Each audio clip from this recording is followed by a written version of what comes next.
प्रिय दोस्तों, नमस्कार। यदि सांसारिक सुखों की चाहत है, मतलब जो संसार के सुख हैं, जो भी सुख हैं संसार के, उनकी अगर चाहत है, उनकी इच्छा है अगर, तो इसमें बुरा क्या है? इसमें समस्या क्या है?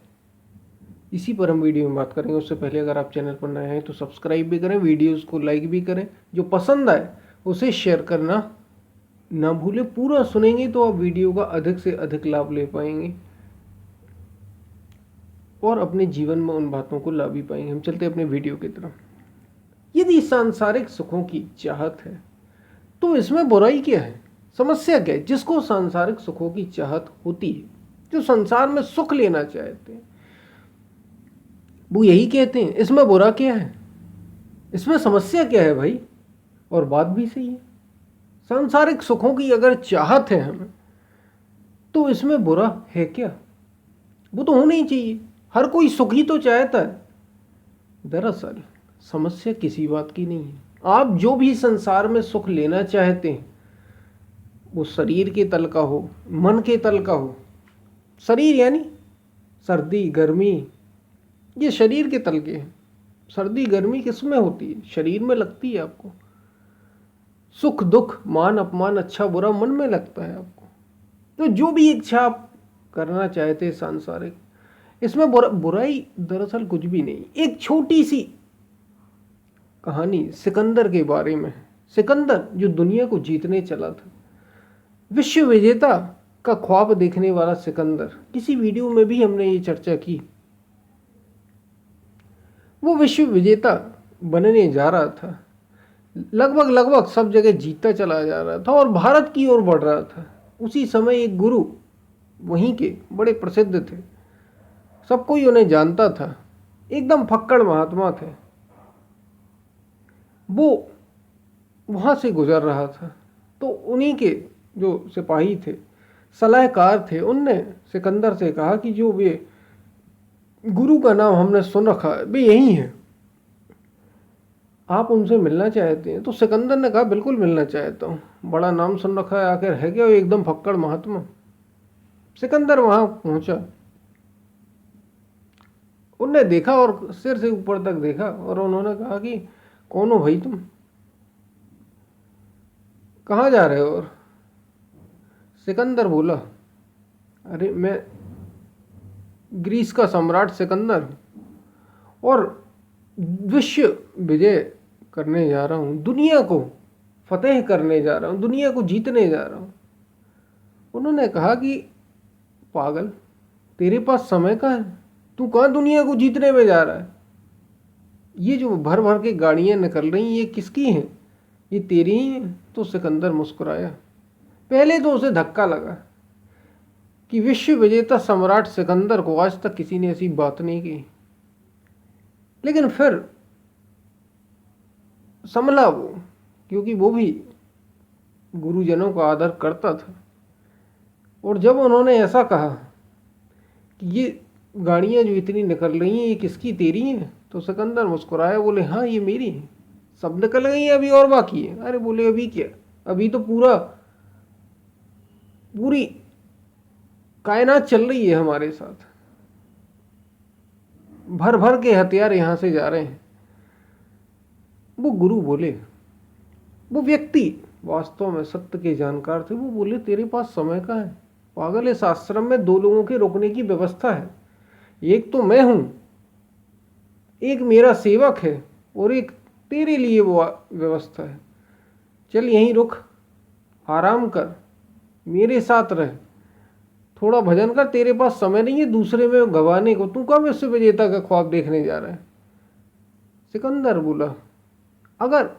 सिकंदर बोला मैं लौट के अभी आ रहा हूँ, इस तरफ, इस जगह को, जिस क्षेत्र को फतेह करने जा रहा हूँ उसको फतेह करके आ जाऊं, फिर आपके पास सीधा आऊंगा। वे बोले अरे पागल, तेरे पास समय कहाँ है? फिर लौट पाया न लौट पाया, अभी मौका है, रुक, जीवन क्या है इसकी तुझे जरा समझ आएगी। सिकंदर ने भारी मन से कहा मुझे जाना पड़ेगा क्योंकि मैं निकल चुका हूं, और चला गया। भारत आ रहा था सिकंदर, जीतता चला जा रहा था, काबुल कांधार जीत लिया और भारत में जैसे ही प्रवेश करने वाला था तो सिंधु घाटी के पहले ही, सिंधु नदी के तट पर पहले ही राजा पुरु से जोरदार मुकाबला हो गया। कई युद्ध सिकंदर ने लड़े और जीते भी, लेकिन जैसा पुरु से हुआ वैसा आज तक नहीं हुआ। पहली बार तो सिकंदर फंस गया, सिकंदर का घोड़ा ही फंस गया। ऐसी कहानियां हैं, अलग अलग उसमें बातें हैं, हम उन ऐतिहासिक पहलुओं पर नहीं जाते। सिकंदर का घोड़ा पहले फंस गया और फिर राजा पुरु ने कहा कि नहीं, राजा पुरु के सैनिकों ने घेर लिया। उसके बाद राजा पुरु ने कहा कि छोड़ दो, हम निहत्थे पर वार नहीं करते। और फिर 2 बार के बाद ऐसी घटना घटी कि तीसरी बार राजा पुरु का ही घोड़ा दलदल में फंस गया और सिकंदर के सिपाहियों ने घेर लिया। अब सिकंदर बोला, बताओ राजा क्या किया जाए। बोले, एक राजा दूसरे राजा के साथ जो करता है बस वही व्यवहार किया जाए। सिकंदर मुस्कुराया, बोले, युद्ध तो हमने कई किए, लेकिन पहला युद्ध है जो बराबरी वाले से किसी से हुआ। और सिकंदर की सेना, वो बोले, आप कुछ हारे ही नहीं। इतनी बात ही हुई थी, आगे बढ़ ही रही थी कि कुछ बीमारी हो गई, कुछ रोग, कोई बीमारी फैल गई और वो बीमारी सिकंदर को भी हो गई। बड़ी हालत खस्ता थी, बड़ी समस्या थी। सिकंदर की तबीयत दिन पर दिन बिगड़ती चली जा रही थी। एक से एक वैद्य बुलाए गए आसपास के सब जगह के, और उनके जो सिपाही थे, सलाहकार थे, साथी थे, वे वैद्यों को बार बार कह रहे थे कि तुम्हारी दवाई में कोई ताकत नहीं। उस वैद्य ने, ऐसे नदी गुजर रही थी,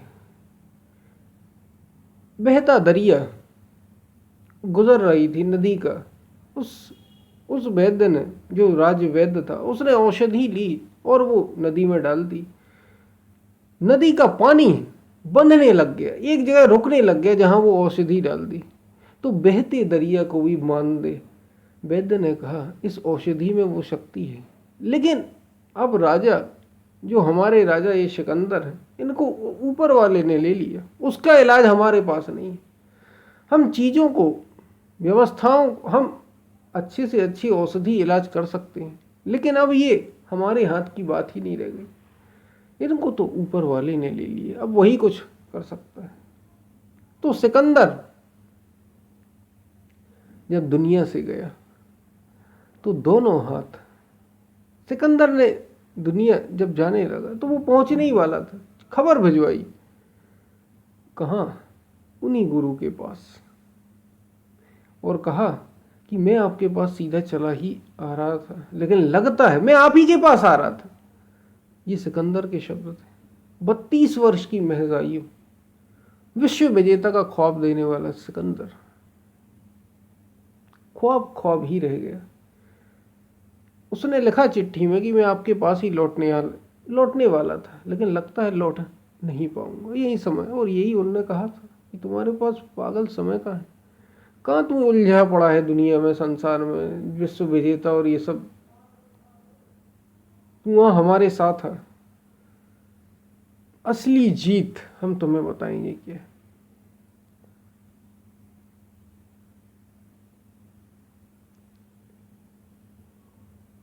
और सिकंदर जब दुनिया से गया तो दोनों हाथ, सिकंदर ने कहा मेरे दोनों हाथ खाली कर देना, खुले छोड़ देना, ताकि लोगों को पता चले कि जब सिकंदर भी दुनिया से गया तो उसके भी दोनों हाथ खाली थे, कुछ लेके नहीं गया। बस बात इतनी सी है, बात इतनी सी है। संसार की जो इच्छाएं हैं, संसार की जो भी आपकी कामनाएं हैं, जो इच्छाएं हैं, संसार को भोगने की यदि इच्छा है तो उसमें गलत क्या है? कुछ भी गलत नहीं। लेकिन जब सिकंदर दुनिया से खाली हाथ जाता है तो सोचने की बात है। विश्व विजेता का ख्वाब देखने वाला सिकंदर, जिसके पास कोई कमी नहीं, सब कुछ था, 32 वर्ष की मात्र आयु थी, एक आकांक्षा ही थी उसकी, संसार को भोगने। वो चला गया। वो तक कह रहा है कि जब दुनिया से वो गया तो उसके भी हाथ खाली थे। तो तुम्हारे साथ क्या जाने वाला है? कोई समस्या नहीं। संसार की जो इच्छाएं हैं आपकी पूरी करना चाहते, बात केवल इतनी है कि तुम केवल उलझते चले जाओ। जितना ये ऐसा दलदल है, ऐसा दलदल है, जितना तुम इसमें बढ़ोगे उतना ही धंसते चले जाओगे। निकलना उतना मुश्किल होता चला जाएगा, उतना मुश्किल। समस्या बस इतनी है, जब सिकंदर जैसे के साथ ऐसा हो सकता है, जिनके पास कोई कमी नहीं थी, तो हम तो फिर उसके सामने लगते क्या हैं? बात ये नहीं है कि संसार को भोगने की चाहत है, संसार की इच्छाओं की चाहत है, इसमें बुरा क्या है भाई? बुरा कुछ भी नहीं है। बात यह है कि समय गुजरता चला जाएगा, यहां केवल समय गुजरना है।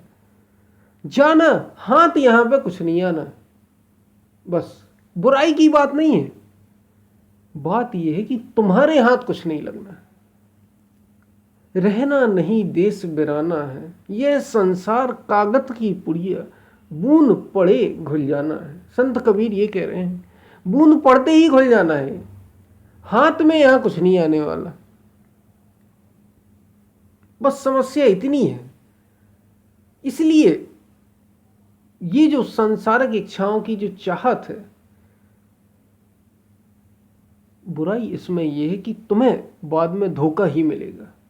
उमा कहूं मैं अनुभव अपना, सत हरि भजन जगत सब सपना। संसार सारा स्वप्न मात्र है, हम उसमें उलझे हैं। अंत समय तक हमें ये समझ में आ जाए, ये भी बड़ी बात है। अंत समय में भी लोगों को समझ में नहीं आता, वो फिर चाहते हैं कि हम अगला जन्म लें। पुनरपि जननम पुनरपि मरणम, समझ ही नहीं पाते। ऐसा चक्र है ये। बहुत कम लोग ऐसे हैं कि जो संसार को जीने के बाद भी ये समझ पाते हैं कि यहाँ तो सब बेकार की बात है, यहाँ तो उलझन ही उलझन है। हम तो बार उलझ गए इसमें, बार बार उलझ गए, बारंबार उलझ गए, हम समझे ही नहीं जीवन को। बहुत कम ऐसे लोग हैं जो समझ पाते हैं, बहुत कम। अंत तक समझ जाए ये भी बड़ी बात है, और जब अंत में समझ में आता है तब तक सब गुजर चुका होता है। अभी जो ये वीडियो सुन रहे हैं, इसलिए तो संतों ने बड़ी बड़ी बातें की जगाने की। क्यों इतना करना पड़ा, क्यों इतना बोलना पड़ा, क्यों इतना झकझोरना पड़ा? जब दुख आता है तभी हमें कुछ समझ में आता है।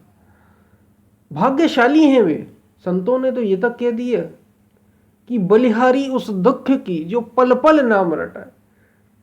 सुख तो भला देता है हमें, सुख हमें और संसार की ओर मोड़ देता है।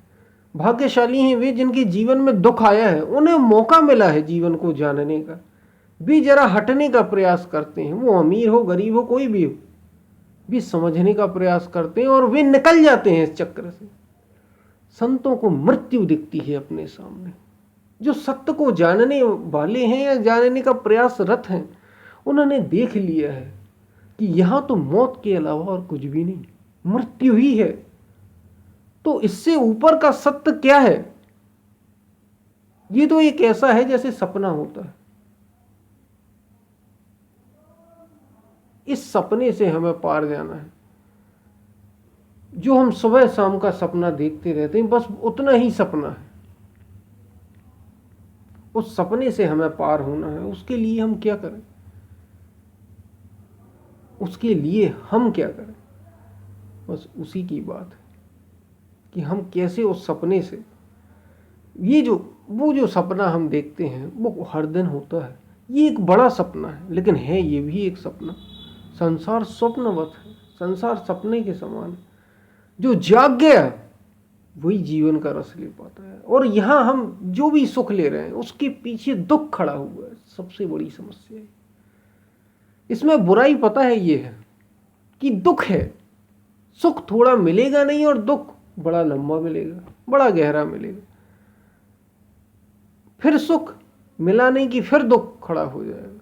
सुख के साथ ही दुख, अच्छे के साथ ही बुरा, लाभ के साथ ही हानि जुड़ी हुई है। बुराई यहाँ पे ये है इसलिए संसार के जितने भी सुख हम भोगना चाहते हैं उनमें समस्या इतना है कि एक के साथ दूसरा लगा हुआ है, लाभ के साथ हानि है ही है, सुख के साथ दुख भरा हुआ है। इसलिए हमें इनसे पार होना है, हमें इनसे पार होना है, परम सुख को जानना है, जीवन आनंद के अनुभव करने के लिए है, जीवन मस्ती के साथ जीने के लिए है और हमें वो मस्ती पानी है, उस अनुभव को उसको अपने में अनुभव करना है। उसके लिए ये मनुष्य तन मिला है और वो शरीर और मन से पार होने पर ही होगा। सांसारिक सुखों में अगर हम उलझे रहे, बाहर सांसारिक सुखों की चाहत हमें केवल शरीर के तल पर ही लेकर आ जाती है, केवल शरीर, और हर पल शरीर के तल पर घटता चला जा रहा है जीवन गुजरता चला जा रहा है, जीवन रुका नहीं है, गुजरता चला जा रहा। बस समस्या इतनी है, हाथ आपके कुछ नहीं आएगा, बुराई इसमें इतनी है, तुम्हारे हाथ में कुछ नहीं आएगा, समस्या इतनी। इसलिए सोचना जरूरी है कि जब सिकंदर भी दुनिया से गया तो दोनों हाथ खाली गए उसके, तो हम क्या लेके चले जाएंगे, समस्या इतनी है। तो फिर हम क्यों ना जागें, क्यों ना वैसे जैसे संतों ने कहा शरीर और मन से ऊपर जीवन जो है वास्तव में उसको अनुभव करके जाएं। हम बेहोशी में जीकर ना जाएं, केवल खाने पीने सोने रहने इनमें ही जीवन ना बीत जाए, इतनी सी बात। कोई बुराई नहीं सांसारिक सुखों में, बुराई इतनी है कि हमें कुछ नहीं मिलेगा, जीवन में हमारे हाथ कुछ लगेगा नहीं, हम धोखे में, उम्र सब धोखे में बीत जाएगी, धोखे में ना बीते, बात बस इतनी है। हम फिर मिलते हैं, तब तक के लिए धन्यवाद।